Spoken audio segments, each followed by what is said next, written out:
3.5 gram MDMA-യുമായി 2 യുവാക്കൾ പിടിയിൽ. Perumbavoor Kandanthara കാരോത്തുകുടി Siyad, south Vazhakulam Chemparakki പാരിപ്പറമ്പത്ത് Muhammad Koya എന്നിവരെയാണ് പെരുമ്പാവൂർ ASPയുടെ പ്രത്യേക അന്വേഷണ സംഘവും തടയിട്ടപറമ്പ് പോലീസും ചേർന്ന് പിടികൂടിയത്.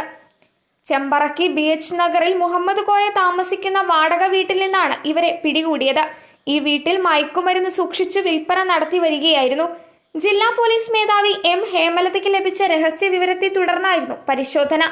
ചെറിയ സിപ്ലോക്ക് കവറുകളിലാക്കിയായിരുന്നു വിൽപ്പന. മയക്കുമരുന്ന് തൂക്കാൻ ഉപയോഗിച്ച ത്രാസും ഇവിടെ നിന്ന് കണ്ടെടുത്തു. കഴിഞ്ഞ ദിവസം പെരുമ്പാവൂർ കാഞ്ഞിരക്കാട് നിന്ന് കണ്ടന്തറ സ്വദേശി മൻസൂറിനെ 3.5 ഗ്രാം MDMA-യുമായി പിടികൂടിയിരുന്നു.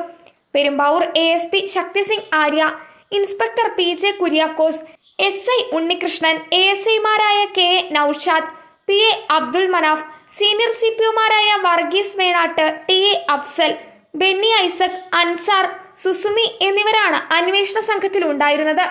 News desk മലയാളാക്ഷരം.